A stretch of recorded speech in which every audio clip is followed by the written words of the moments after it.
Okay, we are live, but we got to let the stream breathe just for a couple of seconds. We got to make sure we've got our awesome Facebook community on board with us here. Get the green check marks we're looking for, and we're good. Welcome in, everybody, to the Huddle Up podcast, presented as always by Mile High Huddle, powered by Overtime Media. I'm your host, Chad Jensen. With me, as always, my partner in crime, my fellow football priest. You know him, you love him.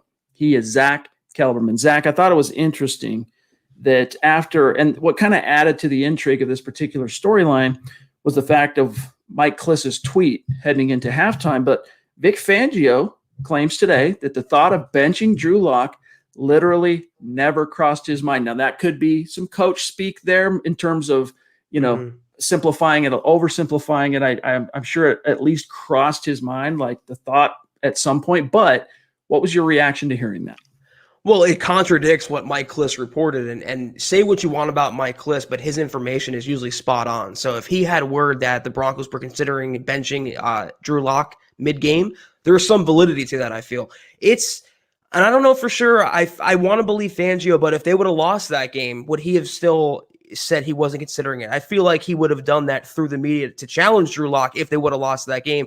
Winning cures all. Winning cures the speculation. Winning cures the rumors and all that. So it's not worth harping on, I feel like, but he made the right call. You don't give up on a quarterback after one half, even after coming off a bad game. You ride it out with him. You trust the process. And more importantly, you open up the offense in the second half of the game. You come out looking like a much different team, and you saw the results. So Fangio, if it is truthful that he stuck with him, if it was his call and he didn't bench him, he made the right choice. And I hope he learned a lesson from that. And I hope Broncos country takes a lesson from that. It's a process, and you have to trust it half in and half out, game in and game out.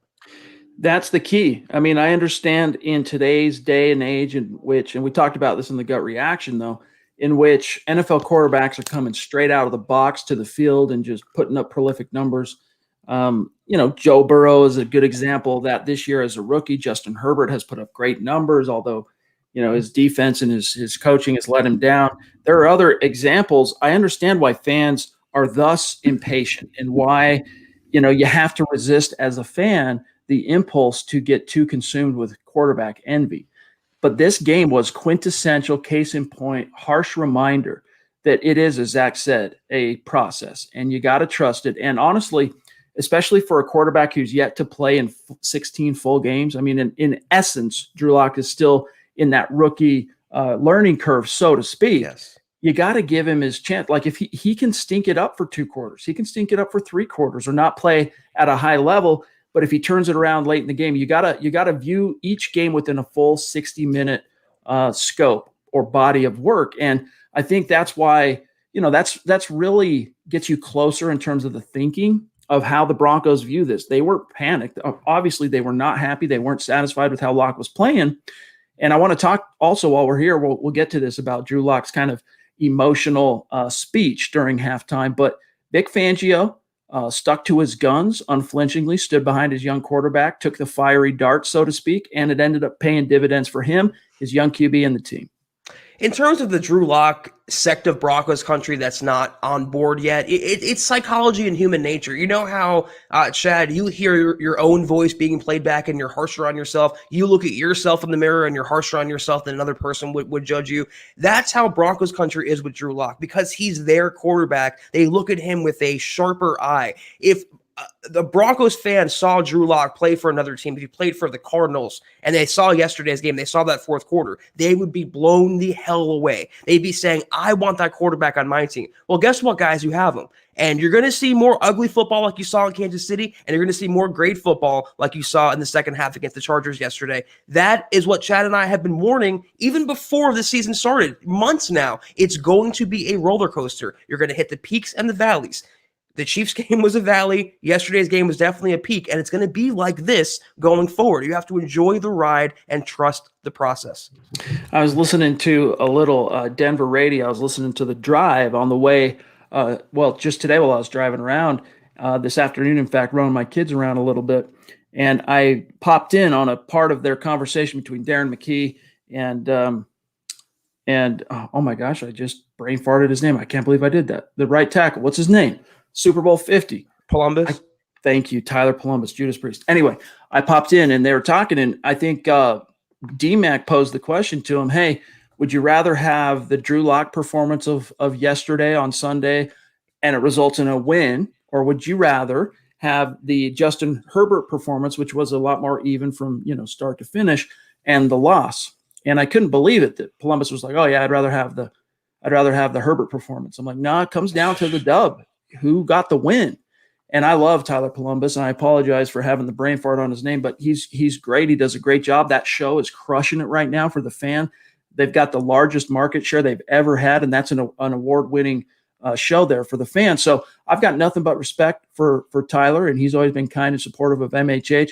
But that particular take, Zach, I just can't agree with it. Like when you're comparing purely based on quarterback play to quarterback play, yeah, I can understand why you could say, yeah, I prefer to have the even performance of Justin Herbert over the little bit more up and down of Drew Lock. But when the final result is the difference between a win and a loss, what are you talking about? This is the NFL. You got to win. That's why they have the largest market share, though, because they have those hot takes, Chad, and they wrote people in by saying that, and just it worked because we're talking about it right now. He's entitled to his opinion, Tyler Columbus. You think a world champion who's been in the NFL, who was an NFL veteran for many years, would know that nothing beats a victory. Winning by 1 is better than losing by 50. It doesn't even make sense to take a better statistical standpoint over a quarterback who got the victory. And this is the sect of Broncos country. They look at the stats. They watch the box score. It's the same sect of Broncos country in the Patriots game lamenting Drew Lock's performance, when if you watch the game with your eyes and you understood football, you'd realize it should have been a lot better. There was 3 or 4 drop touchdown passes. I don't want Herbert, and I would say that even if the Broncos would have lost yesterday's game, they would have come up short on the goal line. I'm rolling with Drew Lock. He's entitled to his opinion. I just think Lock is the right quarterback for this team, and he knows how to win, Chad. He comes up clutch. Say what you want about the Kansas City game, but when he bounces back after a loss and he always rallies, what he did in the fourth quarter yesterday is not a rookie quarterback. That was a guy who was growing up in front of our very eyes. That was a guy who matured from half 1 to half 2. And that's why you have to roll with that and believe in who you have under center. Not Trevor Lawrence, not Justin Herbert, not Fields. You have Drew Lock. It's time to get behind him. Well said, my friend. There is so much more that we are going to get to tonight as we sift through the aftermath of Broncos Chargers. We'll get to some winners, some losers. I want to get everybody's take on Drew Lock's kind of emotional, galvanizing speech to the offense during halftime, and also the environment in which he had to kind of deliver that speech with players yelling and fighting and people pointing fingers, understandably so. We're going to get to all that. But first, gang, we do have to take care, of a few matters of business.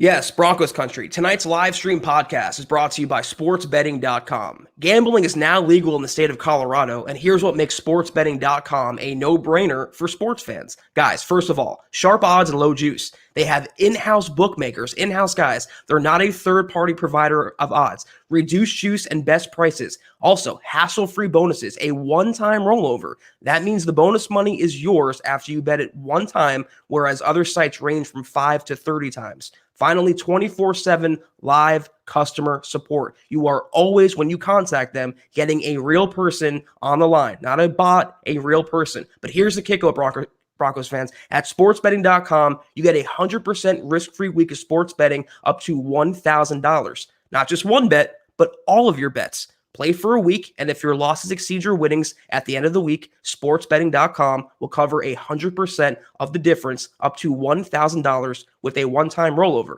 So head on over to sportsbetting.com/milehighhuddle. That's sportsbetting.com/milehighhuddle and capitalize on a risk-free week of sports betting up to $1,000. There you go, gang. That's some money there for the taking, and we tip our cap to sportsbetting.com. All right, quickly, matters of business. Make sure you're following the podcast on Twitter. This show, MHH, especially on YouTube, especially on Facebook, and on the site, milehighhuddle.com. We had our second biggest month ever in October, so credit to all of you. Thanks so much for your support. But as we continue to grow, we want to make sure you know how to connect with us on social media. Follow the pod on Twitter at HuddleUpPod. Also, the main account at Mile High Huddle. And as you can see on the screen here, my partner, Zack Kelberman, at Kelberman NFL. and myself at Chad and Jensen. And as well, guys, we want to draw your attention very gently to the merch store. Head on over to huddleuppod.com if you're in a position to. Get yo swag on. Get yourself a football priest hat. As you can see, Zach's rocking the MHH hoodie.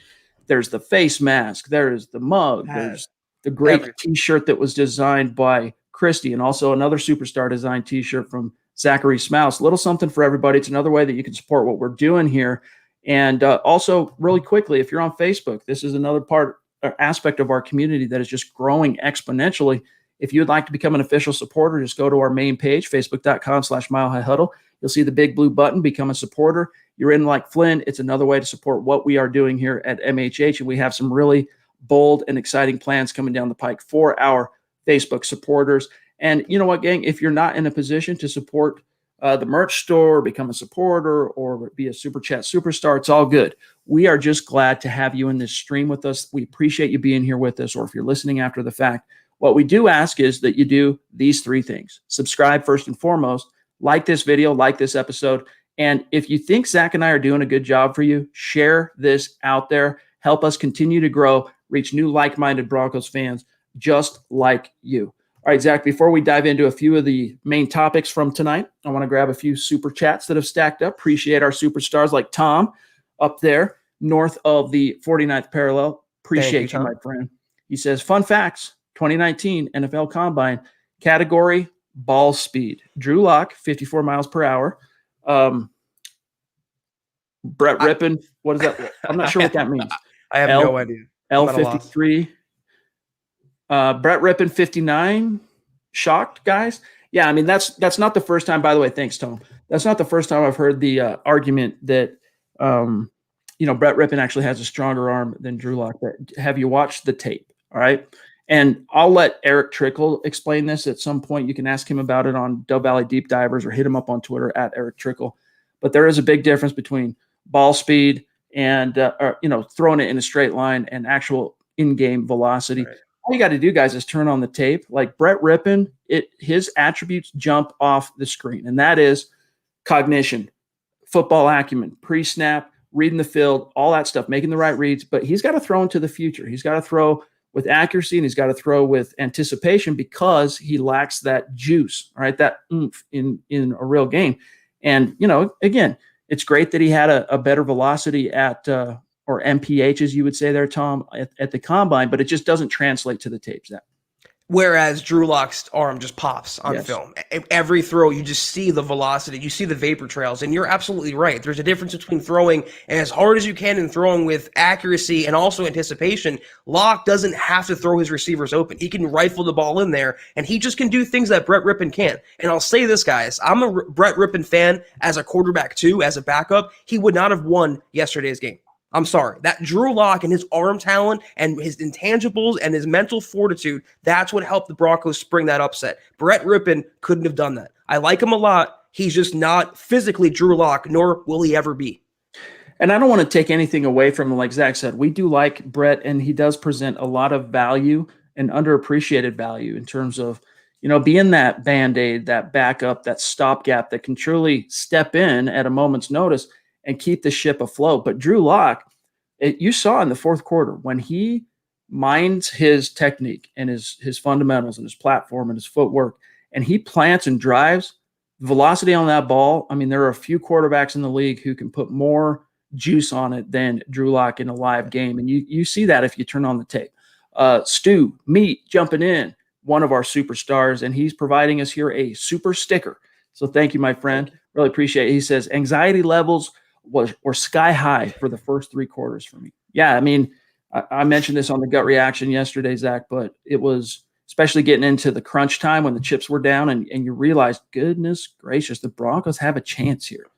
It was the first time in a while that I could remember really feeling that adrenaline of just that anxiety, the butterflies wondering, how's this going to shake out, feeling invested in the outcome. I just remember how I felt yesterday, literally on the edge of my seat. We were all puckered Chad. Every single person in Broncos country out there. And it was nice to unpucker, and the Broncos had a victory as opposed to a defeating loss. So a very exciting game, very mentally exhausting game for 3 quarters going into the 4th quarter. I'm happy the Broncos pulled it out, though. I'm so happy being mentally exhausted after a win as opposed to a loss. It's a really nice feeling. Yes, indeed. And that's, again, getting back to the idea of, would you rather have Justin Herbert's performance in a loss or Drew Lock's in a win? Give me the win and Drew Lock right now. And again, that's not to diminish Justin Herbert, but, and I don't mean to be the, I don't mean to be adversarial. Even a lot of the analysts at MHH, they're much more favor Justin Herbert over Drew Lock at this point. And I understand why, in terms of overall consistency of play. He's a first-round pick, number 6 overall. But at this point I haven't seen anything definitive that would make me say, yeah, Justin Herbert over Drew Lock. And in their first head-to-head matchup, Justin Herbert had Drew Lock dead to rights, but it was Lock that emerged victorious. First of all, the most important stat to me on the stat sheet is not touchdown passes, completions, yards, anything like that. It's victories. And Justin Herbert has 1 victory. Drew Lock has many more than that. I will take the guy who comes back in the 4th quarter and gets the win. Might not be pretty, and most times it'll be ugly, but a win is a win is a win in the NFL. And I'm always taking the winning players on my team. I don't know. Did we grab the DH3 one, John, that you wanted to talk about at 6:01? My stream jumped it, so I can't grab it. You might have flashed it, but I might have been looking elsewhere. But either way, here he is, DH3. How good did that win feel yesterday? Not going to lie, after the Chargers came out and scored in the second half and we stalled, I lost all hope. And Zach, it's interesting. Thank you for the question and for being with us here, DH3. But Zach, it's interesting because when the Denver Broncos came out in the second half and so as he mentions there, Herbert scores, touchdown, extends the lead. Drew Lock comes out, they punt again. At that point, the Chargers had more than 20 first downs in the game, a 3-score lead. The Broncos had more 3-and-outs than they did first downs. They had only achieved 2 first downs up to that point in the game. It did not feel like there was a snowball's chance in HE double hockey sticks that this was even going to come close to being a game. And I think if you really try to deconstruct how it all happened, right, really boil it down, there were a few pivotal moments, especially in the 3rd quarter. One, and this was something Vic Fangio talked about today. And of course, he studied the film. He was there on the sideline. He studied the film after the fact as well already. And he talked about the 3rd and 8 conversion, Drew Lock to Deshaun Hamilton, that kept the chains going, that allowed Phillip Lindsay 2 plays later to bust off that 55-yarder. That's when you first saw Drew Lock make a throw in that game where you're like, yeah, okay, all right, that's what we want to see. Bryce Callahan's interception to save the interception from Drew Lock that would have turned into at least 3 points. He stopped a touchdown and gave the Broncos back the ball. They would then go on and score that first passing touchdown at Drew Lock. Those were the pivotal moments. And then I would also throw in, Zach, that 3rd and 16 strike to Jerry Jeudy. It was a 43 gain. And if you go back and watch that game, Zach, Jerry Jeudy and Drew Lock had a little, Jerry Jeudy got up kind of pissed off at Drew Lock a couple plays. It might even been the play prior. I can't remember exactly, 1 or 2 plays prior, and was kind of jawing at him, like getting after him, like, come on, dude, deliver me the freaking ball. He was getting frustrated. And Drew Lock just dropped a dime on him, 3rd and 16, they go 43 yards. There were a few pivotal plays, and you got to credit the offense for coming together and believing. And I think that Phillip Lindsay run, though, was really the juice that made them believe we got a chance. I credit the entire offensive operation in the second half of the game. That includes the play calling, that includes the quarterbacking, that includes the receiving, the running backs, even Melvin Gordon. Everyone pulled their own weight in the second half. And you combine that with what the defense can do, and there's no coincidence, it results in a victory. You mentioned the Jerry Jeudy pass, Chad. One characteristic about that pass, he hit Jerry Jeudy in stride, allowed Jeudy to keep running and using his feet to make yards after the catch. It was in the middle of the field. It was a high percentage play call. Where was that the last 5 weeks? I want to see much more than that, because it's just a glimpse of what this duo can do. And maybe that was the icebreaker. Maybe the switch flipped for good, and now they'll be consistent going forward. The question said, though, how encouraging was the win? For 3 quarters, it wasn't encouraging. For the first half, I was not questioning Drew Lock, but starting to see maybe his faults were a little irredeemable. He redeemed himself in the second half. He rose up and met the challenge, and like the word Chad always uses, mettle. He has that in spades. He has the fortitude in spades, the intangibles, the arm talent. So it was ugly. It's not always going to be pretty, but I'd rather an ugly win over a pretty loss any day of the week. Mike Evans, appreciate you, my friend, bona fide superstar. He says, what do you think Pat Shurmur will take away from yesterday's game, and what will be different? Appreciate y'all.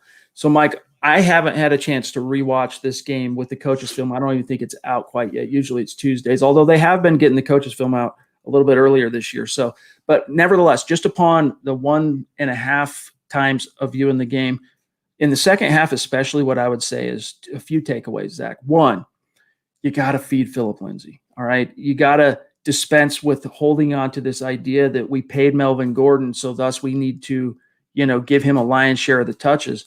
The proof's in the pudding. I mean, Melvin Gordon averaged 3.25 yards on the ground yesterday in what was supposed to be his revenge game against the Chargers.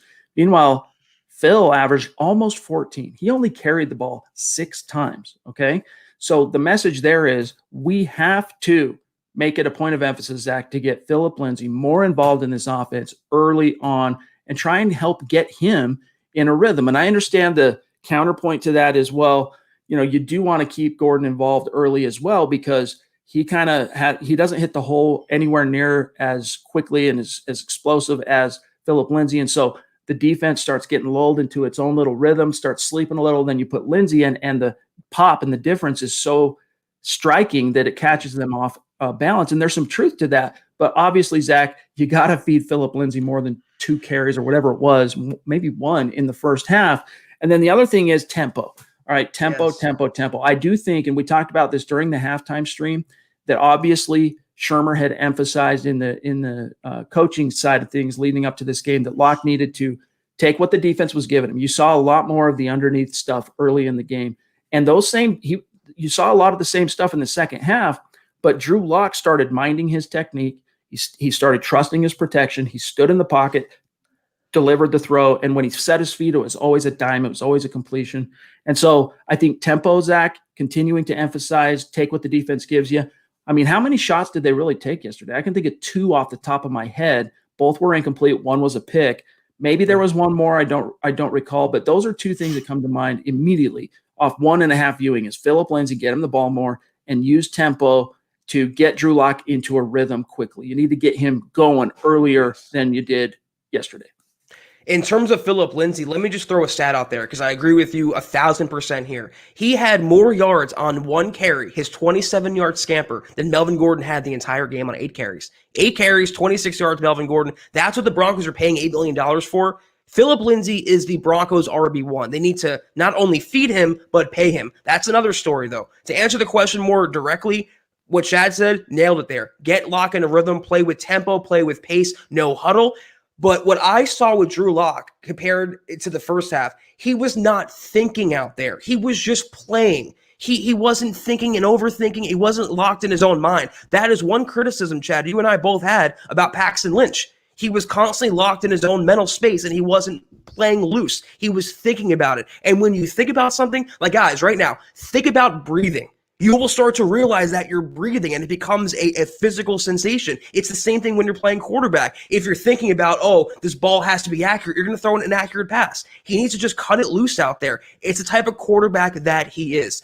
And one comment I got on Twitter, I can't remember who exactly said it. It was like Pat Shurmur was playing in a different system than his quarterback was necessary for. It was like playing Case Keenum when you had Kyler Murray. And finally yesterday, you saw Pat Shurmur play with Drew Lock, letting him high percentage passes, crossers, getting the ball quickly, rolling him out of the pocket, some play design creativity. It was a completely different team. And it starts with the coaching, the play calling, and everything else trickles down there. So that's what I noticed yesterday. You got to keep him in rhythm, got to keep him confident. It's everything we said going into this game. Get the ball into his playmakers' hands and let them do the rest.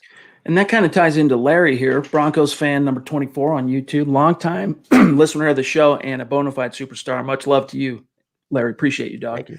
He says, the most frustrating thing about watching the game is Shermer's inability to coach to Locke's best traits. Incorporate the system to his strength. Don't make your QB adapt to your system. And Zach, I think part of that, and that's so true, Larry, you're 100% right on the money there. And I think part of that is just simply due to the lack of reps, and the fact that Drew Lock got hurt in week 2, it really did interrupt Shermer's ability to figure out what works best with Drew Lock's traits, to be honest with you, because the offseason, they lost out on, 1,400 reps this year because of the way the offseason shook out because of the pandemic. So, and you say, well, Justin Herbert lost out on those same reps and look what he's doing. And there's truth to that. But in terms of this unique situation with Pat Shurmur and Drew Lock, what intensified that obstacle, Zach, is the injury. And then Pat Shurmur had to go figure out how to make things work with Driscoll. Then he had to figure out, Brett Rippon, and then he goes back to Lock. And so now that they're starting to get more time on task together, I think you will start seeing things playing more to Drew Lock's strength and allowing him to be comfortable. And, one example of that, you mentioned the rollouts. That final play, the touchdown to KJ Hamler, was a phenomenal play design. Yes. It really was, because you had some pre-snap motion, and this is something Eric Trickle hammered on last week in an article, that Pat Shurmur has to start utilizing more pre-snap motion, and there are multiple reasons why. But in this case, you get Albert O motioning a little bit on the right side. KJ Hamler crosses the formation at the snap, and you get Drew Lock rolling right with 3 different route concepts, all bending toward that corner of the end zone, and it just worked. It played to Drew's strengths to kind of improvise out on the boundary, let his athleticism and his instinct prevail. And then it also, flooded the zone and it threw the Chargers off of, put them on their heels, so to speak. And we just need to see more of that moving forward, Zach. That play was exemplifying the type of game Locke likes to play, and that's backyard football. It was his improbability and buying time that made that touchdown pass possible. He deked and he juked and he scrambled out to the side and he waited for KJ Hamler to break open and he threw a perfect pass to him. But in terms of the question and Shurmur and Locke and the system, think back to 2017. What is a contributing factor to why the Broncos fired Mike McCoy? His playbook was not conducive to learning for Paxton Lynch and Trevor Siemian, the quarterbacks at the time. You have to adapt to your quarterback. You can't make the quarterback adapt to the system. And until the second half of yesterday's game, that was my biggest gripe. You hit the nail on the head with this question. My biggest gripe about Pat Shurmur. He was making Locke into something he wasn't. When he finally cut Locke loose yesterday and called plays to his ability, you saw the result. I could only pray we see more of that going forward. Now, I think a lot of you have seen the video on YouTube, and a lot of you have seen the video at milehighhuddle.com that illustrated, because when we went live at following the game during the gut reaction, we missed, this is what we have to miss, that stuff in order to come live immediately following the game. But we missed the post-game stuff with Fangio and Locke and everybody else. So we come to that after the fact, and we got the video up. And you guys, I'm sure most of you have seen it by this point. But for those of you who missed it, Zach, Drew Lock kind of led us inside the drama that unfolded in the Broncos locker room yesterday at the half. And of course, to kind of set the stage, and I'm going to take Zach and I off the screen just for a second so everyone can read along here.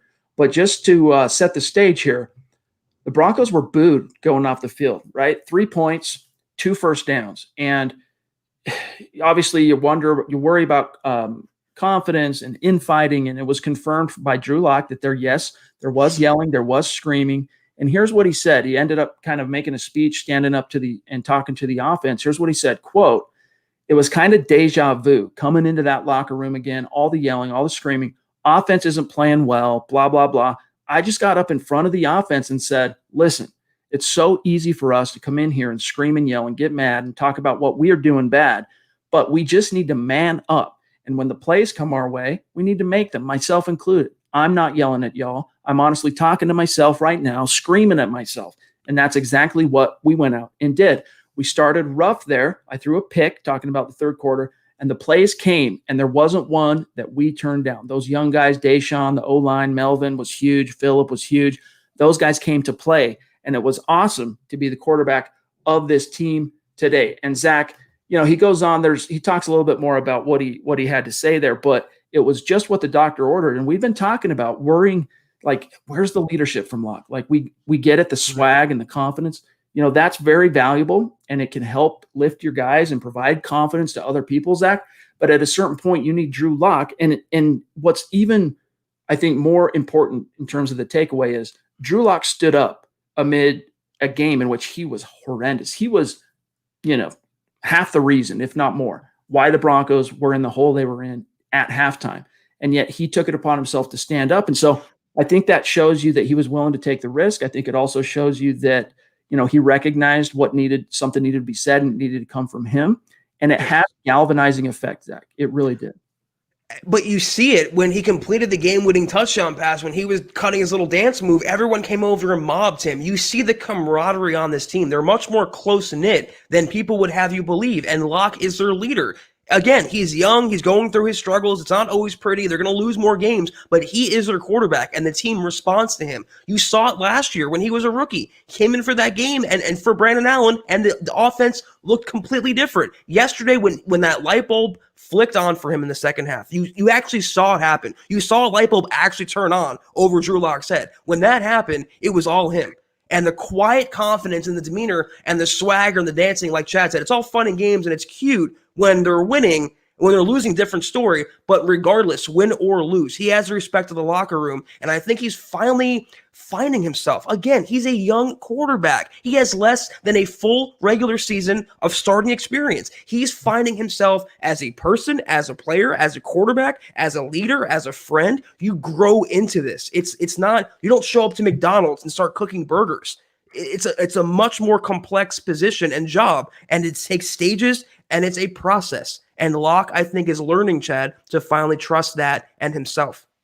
And he's growing into what it means to be a true leader on a young team. And he's talked about it like his own insecurities from the time he was a rookie, kind of being in Joe Flacco's shadow, to the point where he ends up being the starter in week 13 and beyond, and kind of feeling like he has to take a backseat to the vets. And it was all true, but it shows you that, there's no playbook, there's no manual, there's no blueprint for how a quarterback goes about asserting himself as a leader. It has to happen naturally, and the it factor just has to be there. And I think what we learned yesterday here in this story, John, go ahead and throw it back up. We'll give some props to the Queen of MHH, is that Drew Lock does indeed have that it factor. And it's just going to take more time on task to iron out the kinks. Christy jumping in. Much love to you. We call her the Queen of MHH. Everybody knows why.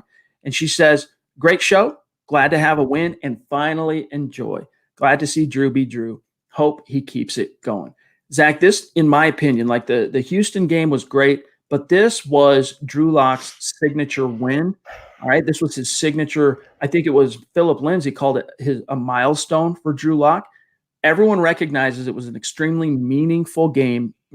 Yes, like Christy said, it's great to get the win, but the fact that Drew Lock overcame that mountain of adversity and went on to, throw 3 touchdowns in the fourth quarter and just come out of there 1-0, Drew Lock 1, Justin Herbert 0. I think this is the turning point for the Broncos, and it doesn't mean they're going to go on to be, win every remaining game. That's not what I'm saying, but I think this is where you really start to see Drew Lock become the Drew Lock fans were expecting to see.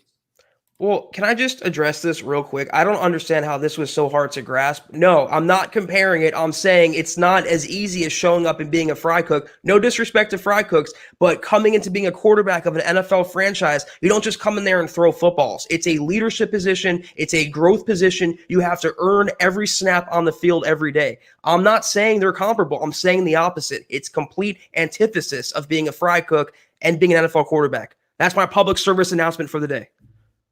But let me tell you something. There are still parallels, okay? I've worked in a kitchen, all right? I've worked in a fry cook situation. And if you have no experience, all right, when I was a young warthog, I had all kinds of, side job opportunity, whatever, try and make a buck. I've done that job. And yeah, even if you know how to slap a burger on a hot surface and whatnot, you got to know the process. You got to know your technique. The point here, though, is I want to take it actually back to your first analogy, Zach, of breathing. All right. If you think about the mechanical process of breathing, it can actually kind of trip you out. All right. And think about that in terms of all the processes that have to work in unison for a quarterback, like that 3rd and 16 shot that he hits on to Jerry Jeudy that ends up going for 43 yards. Think of all the mechanical processes that have to work in a straight line. Boom, boom, boom, check, check, check. Every box from his footwork to his arm motion to his vision to his read.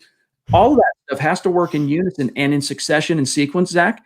And if you're sit there thinking about it as a young quarterback, you're going to trip yourself up, and it does have to become instinctual, has to become second nature. You have to do it without a thought, and that's why I think scheming Pat Shurmur and putting him in the right position will allow him to go out there and just play with that instinct, just be himself, read the field, do his thing. There are ways to simplify it so that comes out in the wash and to the surface quicker. First of all, Steven, again, all fry cook lives matter. I didn't mean to knock or denigrate anyone. I'm just making a comparison. And Charlie here kind of furthers that. They have buzzers that tell them when the burgers are done. What Chad was saying is true. I hope you guys understand my analogy, but there's no manual. There's no set of instructions for there's no template for being a quarterback in the NFL. It's a different situation for every different team and every different individual. And Locke is going through that process of being a leader on the field, off the field. He marched with them in the offseason. He's marching with them on the field. He's growing into the job. It's not just a hobby or a game. It's a job. And he's finding himself through that process, is my point. Okay, off the fry cook stuff now. Yeah, let's get off it. All right, Bison M. Answering a prior question from a previous stream, I asked him, is that you drumming in your profile pic on YouTube? He says, Chad, to answer your question, that is me drumming. I am a drummer in a metal band in Seattle called Sorcia. Is it Sorcia? Sorcia. Check us out. Do you have any recordings of you that I can hear? Go Broncos. P.S. Pay Phil. Yeah, they're out there. I would say either send me an email, hit me up on Twitter on a DM or something, and we can exchange some stuff. But yeah, there's stuff of my former band. I wasn't into metal. I do like some metal. I was I came from punk rock and kind of skate punk from the 90s. But raise your hand if you want Chad to do a little drum solo on air. Put a little emoji in there if you want to see that. I've been asking him for months now. One of these days, we'll set like a goal or something. If we hit the goal as a community, you'll see. I'll break out some drums. But yeah, appreciate the super, by the way, Bison, and props to you. That's not easy being a drummer in a metal band. So I'll check out Sorcia. I'm guessing it's Sorcia. Jonathan Chavarez jumping in. Appreciate you, my friend. Thank you. John Elway said when he let go of John Fox, he believed the team stopped going down swinging. Fangio, even with his mistakes, has done well, making sure the team keeps fighting. Love the pod. Thank you. What was the exact verbiage? They weren't going down swinging, but there was a kicking and screaming. That's what it was. They weren't kicking and screaming. Thank you. Sorry for the brain fart there. But yeah, Vic Fangio, I think, there have been a few blowouts in the Fangio era so far. I want to say, of course, I think all three Chiefs games up to this point have been blowouts. Legit blowouts. The second one last year was a little bit tighter, but it still was 23-3. It was a 3-score destruction of the Denver Broncos in the snow. So I would say that he does have, and I think that's the defensive attention to detail guy, death by inches.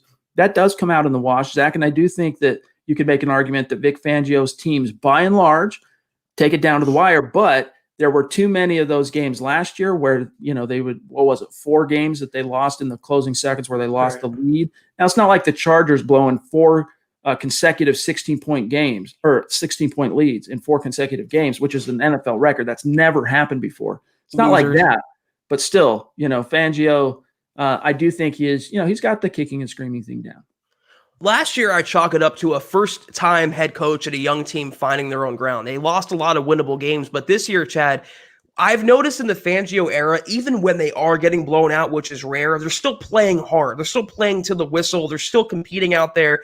And I compare this to Vance Joseph, and I know I get a lot of flack for this every time I mention his name, but when his teams were getting blown out, look at the Miami game in 2017. That was a no-show. They were waving the white flag for like 3 quarters in that game. You don't see that with Fangio. It's one thing I do appreciate about him as a head coach. He has his flaws. I've harped on them consistently, but one thing, his players play hard for 60 minutes every single game.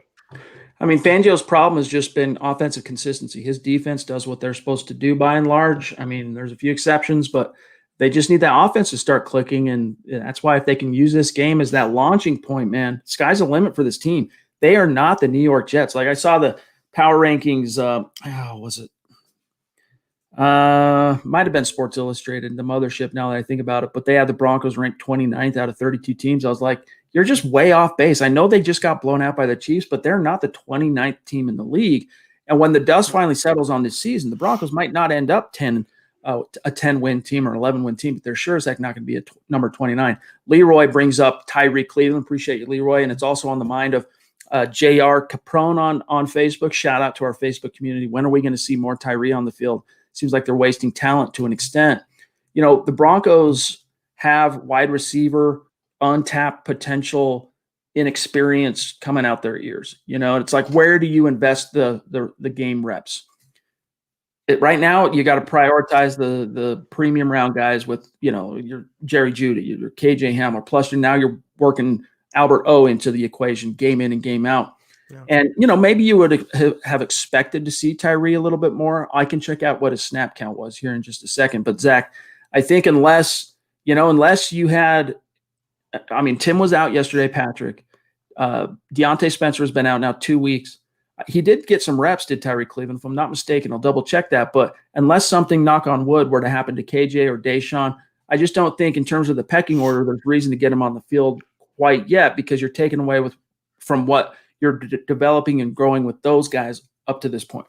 It seems like Cleveland's on the Juwan Winfrey plan, where he's a kind of a highly touted, or at least a promising developmental prospect. He just gets no live reps. And I think it speaks to not really him, but just like Chad said, the glut of receivers they have on the roster. Even with Tim Patrick out, even with Courtland Sutton out, they have guys stepping up like AJ Hamler, Jerry Jeudy. Tim Patrick coming back would mean less reps for Deshaun Hamilton. Less reps for Hamilton means less reps for Tyree Cleveland. It's going to be a pecking order. I think he needs an injury to see the field more. He didn't scream to me on tape, Cleveland, like a Jerry Jeudy or a KJ Hamler, but I want to see what he can do in the Drew Lock offense. I like Tim Patrick more. I think he's more consistent. The development to me of Hamler and Jerry Jeudy is more important than Cleveland.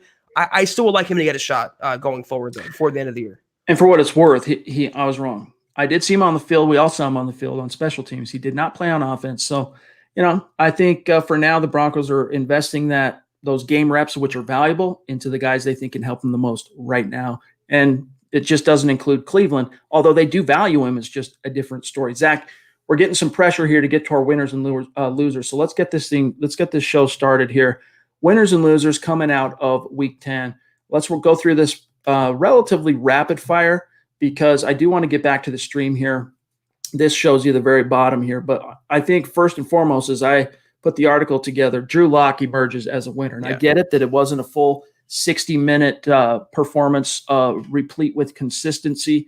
But the way that he turned the ship around in the face of such immense pressure, the boo birds in the stands, number one beat writer in Denver saying bench him, not just like tweeting, I wonder if it's going to happen, like openly advocating, if Drew Lock has a 3 and out in the third quarter, you got to pull him, put in Brett Rippon. He overcame all of that to not only ball out and play really well in the fourth quarter, but lead this team in the clutch to win the game, Zach, and create some mile-high magic, which has been absent for the last this year, basically. Yeah, if they would have won that game yesterday, but based on the strength of the rushing attack, let's say, it would have been questionable to call him a winner considering how poor he did play the first half. But that second half was a different quarterback completely. That second half was a lock we thought we were getting, the Pat Shurmur play calling we thought we were getting going into the season. So, yeah, he showed the intangibles, the tangibles. We have talked about it to death already, Chad, but definitely for sure he was, if not the MVP, the co-MVP of this game as the quarterback. Another winner, very evident, Phillip Lindsay. And again, it's questionable. We don't know why he only touched the ball 6 times. Maybe they were, trying to be respectful and considerate of the fact that he's bounced out of concussion protocol the day prior. But talk about getting some bang for your buck here, Zach. 83 yards on the ground, 6 touches, 55-yard touchdown carry. And it averaged out to be just shy of 14 yards per clip. So again, he's a big winner. He's sent the clear message. I mean, I've received a few DMs and texts and even a few phone calls from people out of market that are in the business in the NFL media world saying, what more does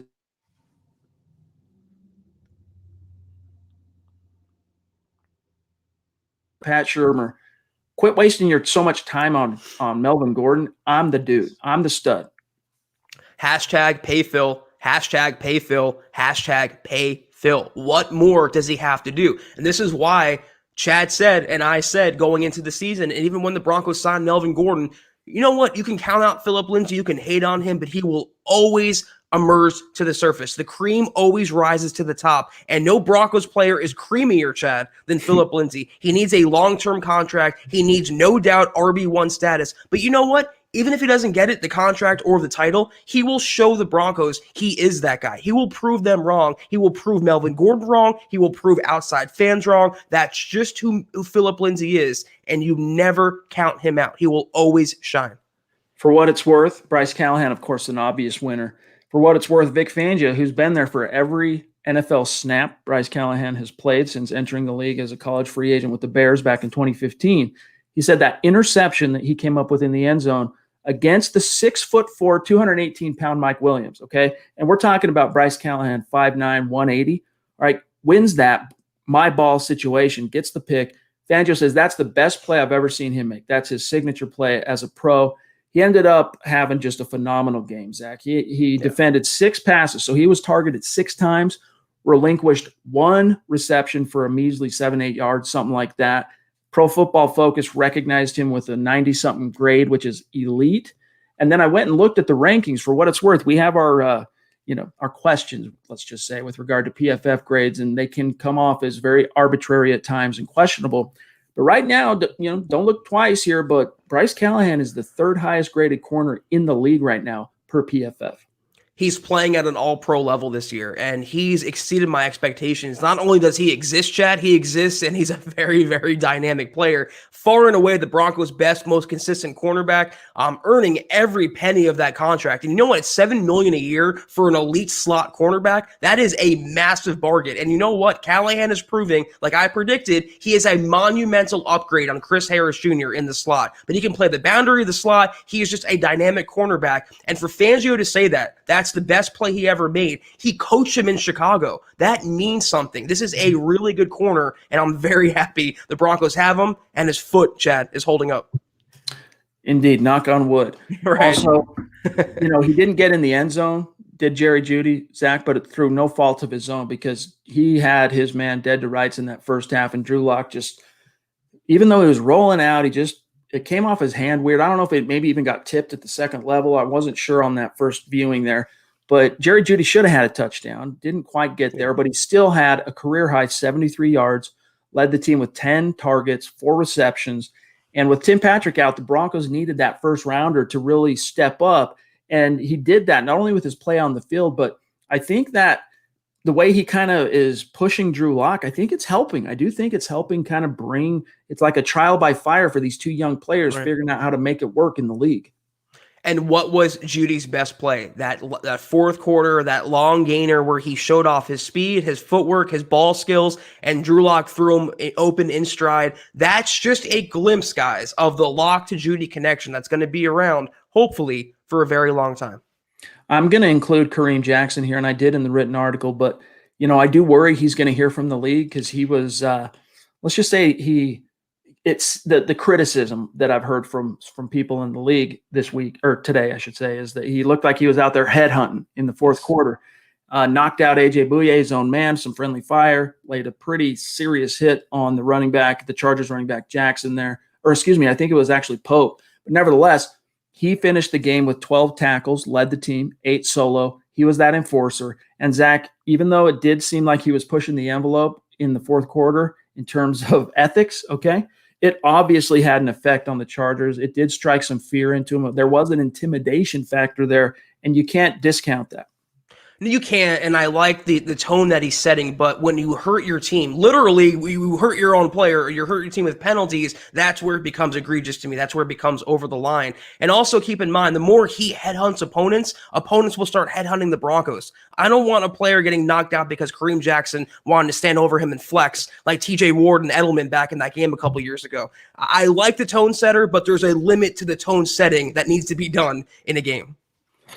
Yes, indeed. And then we got Albert O. And what's crazy about Albert O, he was targeted technically 3 times. Officially on the stat sheet, though, it's only 1, and it was a 9-yard touchdown. But the reason I say technically is because he was targeted 2 other times, both of which, Zach, were monumental. One kept the chains moving on a 3rd down on the final possession, and then the other one gave the Broncos the ball on the 1-yard line because he drew the PI in the end zone. So Albert Okuwebunam. That's the way to say it. Not Okuwebunam, Okuwebunam. I got to remember that. Came out, emerged, Zach, as a winner. And I just think, you want to see that chemistry that he had, that Locke and Alberto have. I'd like to see that start matriculating a little bit Noah Fant's way, because as much as I like Alberto, he's not the athlete. He's not the same explosive, smooth, just twitchy athlete that Noah Fant is. And so they're only really scratching the surface on what they could do with their two tight ends. So Locke's got to start trying to, get that same mind meld going with Noah. Chad, I'm laughing because did you happen to catch Greg Gumbel, the announcing team yesterday, try to pronounce his name? It was like, the catch is made by Albert Oku. Forget it. They weren't even attempting it anymore. So I was laughing to myself. Yeah. I do like, though, how after his drop-filled game a couple weeks ago, he dropped the touchdown. The Broncos went back to him. Locke went back to him. They have the faith in him, and he came down. That was not an easy catch. And for a raw rookie to have the awareness and the presence of mind to get his behind down in the end zone, you saw a lot of Hernandez, Gronkowski, the pairing yesterday. And when those two get going, when Fant, like you said, Chad, when his production matches Alberto's, this is going to be a very hard offense to stop. And then you keep in mind, they're getting back Cortland Sutton next year.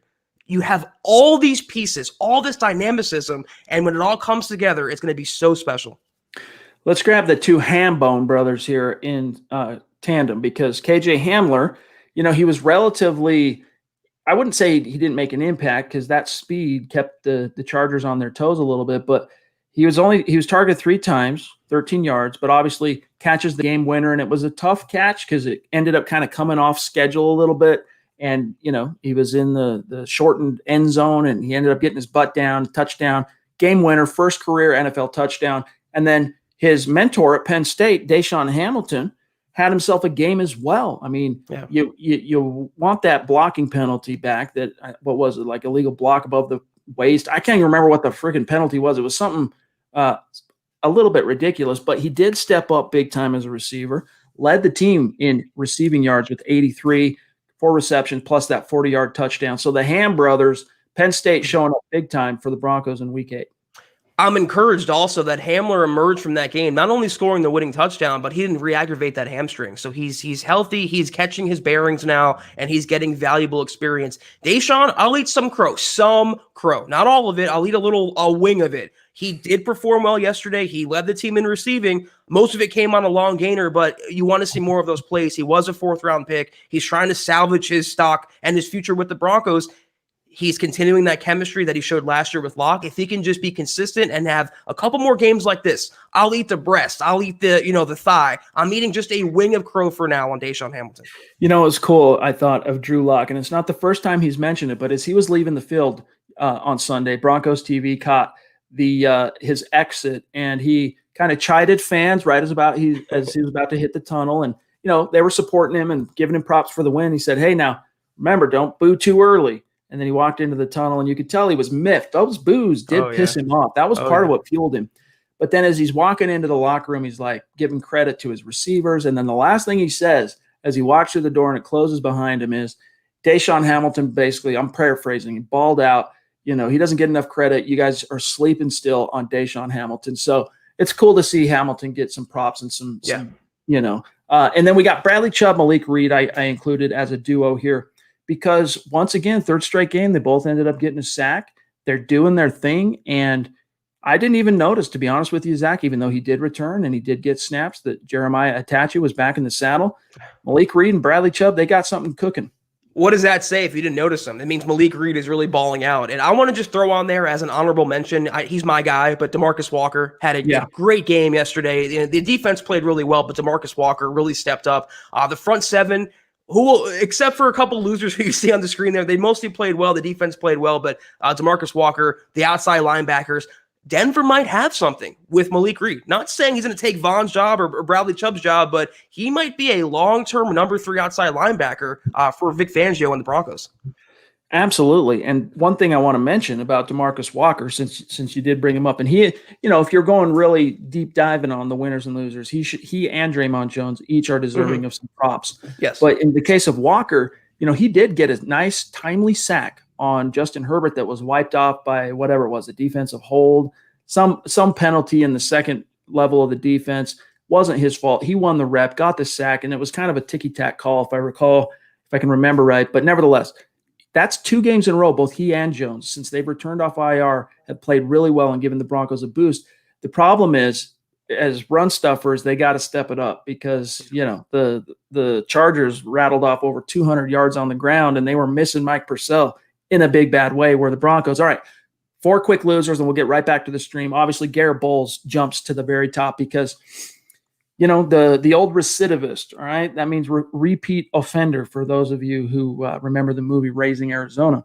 Entered this game, Zach, as the top graded offensive tackle in all of football. And then, I don't know, chalk it up to the absence of Mike Munchak. You and I are not big believers in coincidence. Mm-hmm. The fact that Mike Munchak was not on the field, I think, played a big role in his short-term regression in this game and going back to the 3 penalties that he was called. And then also the fact that he just doesn't have a upstanding tradition of playing well against Joey Bosa. And you'll notice that when Bosa exited the game, that also coincided, Zach, with the Broncos protecting and Drew Lock trusting his protection better and stepping up in the pocket and driving the ball, and all that kind of came together. So Garrett Bowles, many steps forward so far up to this season, and you tip your cap to him. But then yesterday was 3 big steps back. Well, can I just say as an aside, it's so ridiculous that people are trying to downplay or diminish Drew Lock's performance because Joey Bosa came out of the game. The Broncos didn't have Von Miller yet. Everyone's lauding Justin Herbert for his performance. But yeah, Garrett Bowles, this is why I was still tentative when we were asked the question, what do you do with him? Do you franchise tag him? Do you lock him down? I said maybe the Broncos should start having informal early negotiations on a long-term deal, if only to save some money. But this is the problem. If he's already kind of falling apart in a contract year, what's going to happen when you finally pay him? It could be a fluke. I think we'll know, though, Chad, the determining, one way or the other, what Garrett Bowles is going to be after this game. Because this could be the thing that either sets him back to being the previous version, or he can overcome it and prove that he's the new Garrett Bowles. But far and away, he was one of the bigger losers from yesterday's game. There weren't many, but he was up there. I want to qualify this one with AJ and Josie because I listed them off of one viewing. Okay. I felt like they really struggled getting off the block. They really struggled with their reads in terms of their run fits, filling the right holes and whatnot. But this could end up, upon further review, when you look at the tape and you really break down the coach's film, this could end up being more of a failure of the defensive line than the off-ball linebackers. But nevertheless, I didn't think AJ and Josie played very well. I listed them as losers, and AJ Johnson finished with 10 tackles, and so did Josie Jewell. They both ended up with the tackles, Zach. But the problem was they were always a day late and a dollar short. They came in the second level instead of getting them either behind the line of scrimmage or stopped for a 2-3 yard loss. I mean, again, the Chargers rushed for some serious yardage yesterday, and it came from 3 running backs that are no-name dudes. Yeah, a lot of it was the loss of Mike Purcell, but this has been the common refrain. This is why they're not elite prospects. And I think Alexander Johnson had a better game than Josie Jewell. There was one, I can't remember if it was a pass or a run, but Josie Jewell was just caught so flat-footed and out of position. And he really is physically challenged, and his upside in the NFL is really capped. I think he's not even a number 3. I think he's a number 4 inside linebacker. It's nitpicky in a game like that where they come back and win. It's nitpicky when the defense played well, but yeah, you can see the breakdown in the run coverage. You can see the breakdown in the gap responsibility. To me, it's more Josie Jewell though than AJ. I'm not, I'm just a bigger fan of AJ than I am Josie. All right, some people picked nits with Melvin Gordon getting listed here as a loser, but really, if you take away that final drive in which he stretched for the 3rd down, what did he do for the team? Seriously, like what plays did he make when the team needed it? It all came from Lindsay in terms of the backfield. He ended up with 26 yards rushing, 8 carries, a 3.25 yard average. I feel, and especially where it was supposed to be his revenge game, Zach, I was really disappointed by the overall performance. I don't think he ran well. His vision was so. The burst, especially in comparison to Phillip Lindsay, man, he almost makes it look like he's 90 years old out there in comparison to Phillip Lindsay. Now, I don't want to take anything away from MG. He's a bona fide former first rounder. The dude's a talented running back, but he's increasingly, especially now that Phillip's back, Zach, he's proving, or at least it appears to be increasingly here, that he is a very overestimated running back. And I think the Broncos, overestimated his value monetarily. That's for dang sure. Yeah, to say it kindly. And I know a lot of Broncos fans are lauding him for that clutch grab he had on the final drive. And it was a nice grab, but a lot of players can make that catch as well. And is that one catch worthy of $8 million? Is it worthy of not paying Phillip Lindsay more than $750,000? Good running back, but it seems like he doesn't have enough wiggle. He doesn't make people miss. He goes down after 4 or 5 yards, goes down after first contact. He's really more of a pedestrian running back than a lot of Broncos fans want to admit. You can't say that about Phillip Lindsay. You can call him injury prone. You can call him small. The one thing he is not is pedestrian. All right. We are at the 1 hour mark, Zach, and we have quite a few supers we need to get to. So we love our superstars. We're not going to leave anyone out in the cold, but we got to mow through these relatively rapid fire. And we'll start with Chris, DO44. Love you, buddy. Appreciate it. He says, dude, our guards and center have been getting punished. Pressure up the middle is making Drew Lock think his house is haunted, talking about the seeing of ghosts, right? I don't disagree. I think they were a little bit better, at least in the second half yesterday. And Kenneth brings it up as well. Thank you for the super, Kenneth. Yes. Inner offensive line getting bulldozed. Lock had no pocket. So, yeah, I'll be frank with you. Cushenberry has been a disappointment as a rookie. So has Reisner. He's not only failed to take the step forward, but he's apparently regressed. And then not having Graham Glasgow there at right guard, I think, did play a role here, Zach. But one thing I want to keep in everyone's mind, I know I said rapid fire, but the one position I've talked to a few people in the league when I said, which with the NFL teams losing 1,400 reps or so during the offseason, what are some of the positions that are most affected? And the guys I talked to, one of the positions, common denominators that everyone mentioned was center, rookie centers, okay? Any rookie that is a center being expected to start, they're going to have their growing pains. You know what, though? When you mentioned Cushenberry, yeah, he's been up and down, but look at his boons on either side. Dalton Reisner, who's having a pretty crappy season, I hate to say it, and also Graham Glasgow, who, to me, I don't want to say he was a bust signing, but I don't think he's been playing worthy of that contract. And in fact, Schlotman looked better than Glasgow did this season. I was actually impressed with him. So Cushenberry doesn't have the advantage of having a Zach Martin on his right side. He doesn't have an all-pro left guard. It's tough. He's the quarterback of the O-line. He has more responsibility than any other guy next to him. It's a process. I'm not worried about Cushenberry. I'm worried about Glasgow. Because even when he was on the field, Chad, he was a seat. He was letting pressure up almost every down. Let's grab Ridge Stimson. Appreciate you, Ridge. Good to see you in a couple of streams in a row, and supporting the cause means a lot to us, my friend. He says, do you guys see Baker Mayfield's similarities with Locke? Just curious on that take, because Baker has the confidence as well, and he really isn't good.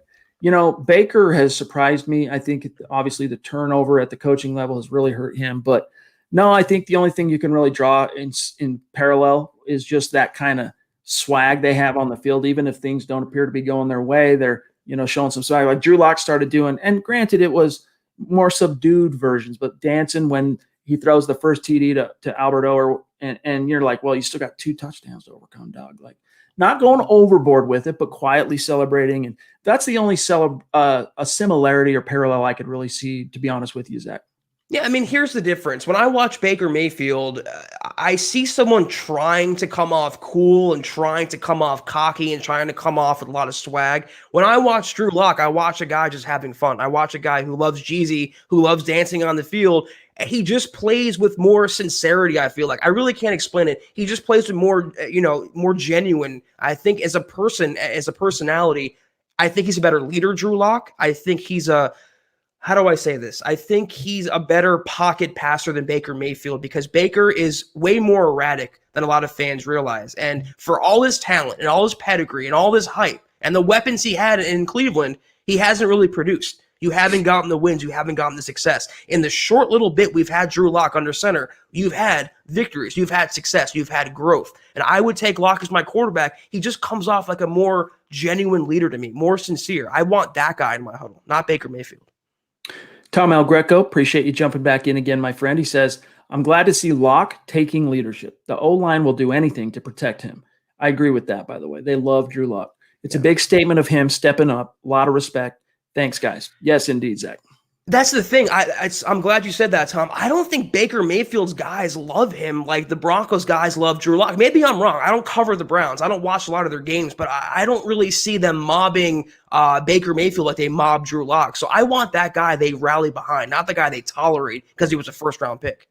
Yeah, I mean, we sent Carl Dumler. Everyone knows Carl from building the Broncos. We sent Carl to the 2018 Senior Bowl, MHH. He went and covered it for us and did a great job. And he said that, Baker, if you guys can remember, those of you who are draft nicks, he was late getting there. And because he had a problem with his mother was ill and stuff. So he was late getting there, and everyone was anticipating the arrival of Baker Mayfield.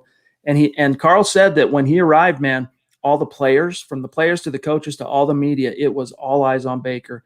And then players started copying every little thing that he would do in terms of like just little mannerisms and things and like just falling in line. But Zach, I think it's starting to ring hollow because, you think, oh, Drew Lock, ups and downs. Well, Baker's basically been a starter now 3 years in a row, and you're not seeing that growth and development. Let's grab Ridge here. Appreciate you again, Ridge. He says Lock needs more air height on his deep throws also. Yeah, I have been impressed with Lock's deep ball accuracy with the exception of that game against the Patriots. And the problem was his receivers were out of sync that day. No one was catching him. 4 touchdowns dropped. Yeah, I can exonerate him for the Patriots game, but he missed Judy down the sideline, and that's a perfect example. He needed to loft that, put more air under it, not just throw a line drive, down the sideline. And also the Judy pass in the end zone. If he threw with anticipation and just lofted a little more, it would have been a touchdown. I agree with that comment, but again, that's teachable. What you cannot teach is what Locke pulled off yesterday, so it's encouraging. Smith Corona jumping in. Appreciate you, my friend. Thank you. Another couple of days in a row. We really appreciate your support, my friend. He says, reading Chargers fans' reactions online to Locke's goofiness and dancing after the Hamler touchdown was music to my ears. LOL. Let's just say it upset them slightly. Love you guys. Yeah, and that's part of it, man. Like, you get under the skin when you celebrate. Like, even Drew Lock's Buzz Lightyear thing against the Texans when they were rolling, man, it gets to them. And, yeah, against a divisional foe, that could come back to haunt you. They could only intensify the divisional rivalry and hatred. But that's what football is all about, baby. What I like, though, is Locke didn't go crazy, splitting and busting dance moves on the field. It was a very subtle, shoulder pop, and it was a very subtle dance move. It's a quiet swagger that Drew Lock has. He's very respectful of the game, his opponents, his teammates, but he still has that cocky factor that you want to have in a quarterback, and it did ruffle the Chargers. You saw on the game-winning extra point, Chad, that little scuffle they had. That was frustration on the behalf of the Chargers because the young quarterback, not named Justin Herbert, the quarterback named Drew Lock, just beat them. Yep. Jeff C., appreciate you, my friend. Talk about a consistent superstar. He says, do we win with Bosa out in the third quarter? That's a good question. It's a woulda, shoulda, coulda, ifs and nuts, candies and whatever, all that stuff. I don't know. I'll be honest with you. It's hard to say, but he was out. Do the Chargers get out to the lead that they had if you have Von Miller on the field? But it definitely helped the Broncos. It did help them. There's no denying that. You never apologize for any win, no matter the circumstance, no matter the score, no matter what. A win is a win is a win. The Chargers have their own injuries. The Broncos, they're Exhibit A in feeling sorry for themselves when it comes to injuries. If they can beat them without their players, they can't really complain about not having Joey Bosa in the second half. At least you had him for the first half. They can't say the same for Sutton, Von Miller, Jarrell Casey. I mean, down the freaking list, Chad. Justin Martin jumping in. Thank you, Justin.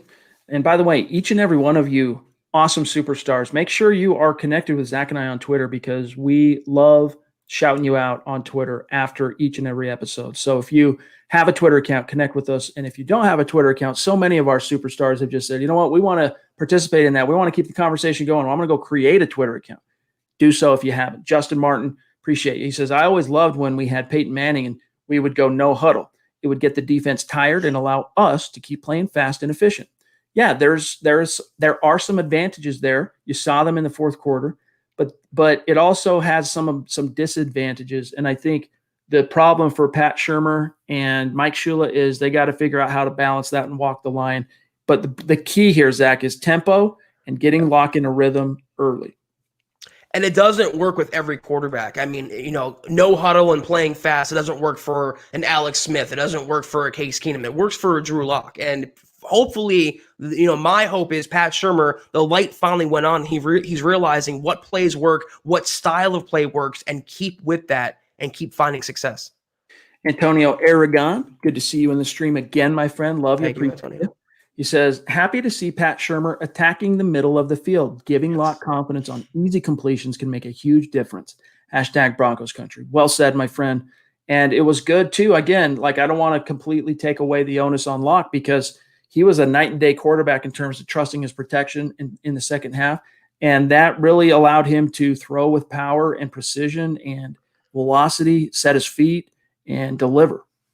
It's just amazing and very maddening. It took until week 8 for a coordinator to throw toward the middle of the field, to call plays that have the middle of the field and taking advantage of your talent there. I've been screaming for it for weeks now, and it's no coincidence as to what you saw yesterday when they finally played to Locke's strengths. The Jerry Jeudy pass I keep mentioning, that exemplifies why you should keep attacking the middle of the field. They should not get off that mindset, Chad. Dustin Martin, again, appreciate you, my dog. He says, I think emphasizing more of a fast-paced offense will help Locke and the entire offense get going at an elite level. I think that is one of the keys, Justin. You're right. They got to figure out the tempo, and that obviously helped Locke get into a rhythm. If you slow the game down, you're doing him a disservice. Let him play loose, let him play fast, and let him have fun out there, and you'll see success. And then HHH555, I don't know what the meaning there is of the handle, but appreciate the support. That's 2 days in a row. Love you. Appreciate you. Welcome. He says, what's up, fellas? Victory Monday. Indeed. And I hope Broncos country really soaked this one in because it was a sweet, sweet victory, man. It really was. It's nice to have a Victory Monday for once, Chad. Yes, it is. It is. All right. We got Jonathan. We got Alex. We got Steve, who just said, by the way, thank you for the super. Talk about a longtime listener, bona fide superstar. He's up there on the MHH Mount Rushmore. He says, Vaughn just said that he hopes to be back in 3 weeks to a month. Very interesting. That's good to hear. I know the boot came off last week, and I wouldn't hold him to that. That's in the best case scenario. Yeah. We always knew that December was a chance. You had a chance at December, but it all comes down, Zach, to the Broncos being relevant. Right, exactly. Yeah, I still don't see it happening. They would have to be in the thick of playoff contention. They have to ask themselves, is playing Vaughn at less than 100% and risking aggravation or risking something worse in order to get a win here? And if they can answer that question, yes, he will play. Gun to my head, though, I don't think he plays this year. They're not going to risk his value. They're not going to risk his talent, his ability. I think we haven't seen Vaughn until 2021. Muhammad jumping in, superstar. Love you, buddy. He says, I can't imagine being a Broncos fan without your shows. Dude, hitting us in the feels. He says, thanks for everything you do for Broncos fans. Hashtag CEO, hashtag Dragon, hashtag Beast. Giving the Buana Beast his props as well. We really do appreciate that, my friend. We also have to go back and grab one from Jonathan, who jumped in as well. The stream jumped you. He says, hey, guys, one more time. Top 3 players you pay this year, Phil, Simmons, Bowles. Yeah, I mean, what order, though, Zach? How do you prioritize that? Because knowing that you got Phil on an RFA tender, whereas the other 2 are unrestricted. Well, I mean, in order of importance, a left tackle takes precedent over a running back or safety. So if we're getting the Garrett Bowles of the first 7 weeks, I'm probably paying him first, not to break the bank. I would give Lindsay his due, not just because he's has a year left after next year. He's earned it. What more does the guy have to do? Just show him some goodwill and show him that the locker room, they'll take care of their own players. Let me just add, though, maybe not Justin Simmons. Let me swap him out for Shelby Harris. And I think he's more impactful. I think he's more suited for this defense consistently week in and week out. He makes plays around the football. I'm a big fan of his. You invest in the defensive line. You might lose Jarrell Casey next year. Draymond Jones is still developing. Shelby Harris, to me, is my guy for now over Simmons. And you know what? With regard to Phil, I agree that even though in terms of what you have to do, it pales in comparison urgency-wise because he's not an unrestricted free agent, but it wouldn't take the moving of mountains. I mean, look what the Chargers did for I'm having a hard time with my name recall here. The running back, Austin Eckler, all right, $6-7 million, something like that per year. You could do that and significantly give Phil and make it a 2 or 3 year extension because, running back shelf life is relatively short. That's all it would take. And I think he'd be happy, even at that, he'd be stoked. Alex Rosario jumping in, last super here, Zach, and then we'll dip on out for tonight. Appreciate you, Alex. Thank you. And not a name we recognize on Super Chat. So thanks and welcome. make sure you reach out and connect with us on Twitter, my friend. He says, big fan out in Massachusetts. Great content, fellas. I feel like that O-line has slowed down some of Locke's progress a bit. Has to be a primary focus in 2021. It's been a factor, but, the biggest problem for me, Zach, it's, again, the Lloyd Cushenberry thing, it's explainable, all right? It's understandable because of the lack of offseason. The biggest concern to me is Dalton Reisner, dude. And then, of course, right tackle moving into the future. But DeMar Dotson's been solid. He's had a few lapses and a penalty here or there. But in the future, you don't know what you have there. Biggest concern to me is what the heck's going on with Dalton? He was looking like a perennial Pro Bowl stud to come, and he just hasn't been that guy this year. And for all those reasons, Chad, that you just named, that's why you have to invest. I agree with the comment. Even though Juwan James next year is under contract, or so we never really know what's going on with him. Assuming they even sign Garrett Bowles, they have their line set. DeMar Dotson's not a long-term right tackle. I would draft a lineman regardless of what happens with Bowles this offseason. You have to stock the cupboard so you're not forced in August to sign a right tackle off the scrap heap, try to save your season. If they want to build around Drew Lock, they took every other step, the coaching, the receivers, the running backs. Next is the offensive line. I agree with Alex. No matter what, you draft and stock the O-line. It's a priority in 2021. All right, guys, before we dip on out of here, want to say thank you to Glenn Hauser. Everyone knows Glenn, superstar. He's got his own podcast going as well, but really appreciate the 5-star review. If you want to do something organic that helps this podcast, go to Apple Podcasts and leave us a 5-star review. Really appreciate the support and love, Glenn, all the little things that you and so many of our great listeners do. It all adds up and it all contributes to the success of this show and to the channel, to all the podcasts. And so we really appreciate that, my friend. It really does mean a lot. But, guys, we got to dip on out of here for tonight. Zach, we're off tomorrow, but this community can look forward to yet another Building the Broncos podcast, and I'm sure they'll have a lot to discuss. I don't know if they'll go through their stock up, stock down, what they're going to break down for you, but I'm sure it'll be a great pod. So you guys make sure you ride with them tomorrow night, 6 p.m. Mountain, 8 p.m. Eastern. And then in the meantime, connect with Zach and I on social media. Keep the conversation going. First and foremost on Twitter, the pod itself at Huddle Up Pod, and then the main account at Mile High Huddle. After you have those two, follow us here individually, Zack Kelberman at Kelberman NFL, myself at Chad and Jensen, and then our producer, John Cronenberg on Twitter. He goes by at John, that's JONKKAYMHH. A great fan follow for all of you out there. Very lots of fun stuff that he finds on Twitter to keep you informed and engaged. Yep. So make sure you follow him. And then also just a gentle reminder, guys, to check out the merch store if you're in a position to. We appreciate it. And before you dip on out of here, don't forget to like. And again, if we did a good job for you here tonight, share this video out there. It helps us in so many ways organically grow and reach new listeners. So, Zach, have a great start to your week, my friend. It's a Victory Monday. Tomorrow's a Victory Tuesday. The Broncos will be back in the saddle Wednesday. And by the time we return Wednesday, we can start turning our attention to Atlanta and Week 9. To a very beatable team. And the Broncos right now, Chad, are 2 games out of the last wild card spot in the AFC. And you have a beatable Falcons team coming up. You have a Broncos team that the offense might have finally took fire. You have the defense playing at a high level. Things got very interesting this season, and I want to see how the team comes out and responds in practice this week. So I'll look forward to talking to you then. Appreciate the super chat, Carlos. Love y'all. Laco es chingon. It all adds up, and it all makes a difference. And it's always great having you in the stream, my brother. So thank you. And shout out to all our great Facebook listeners and community members. Maurice, good to see you, my dog. Michael, appreciate it. Trevor, and all of you. Really means a lot to us. A mile high salute to our Super Chat superstars and our Facebook official supporters.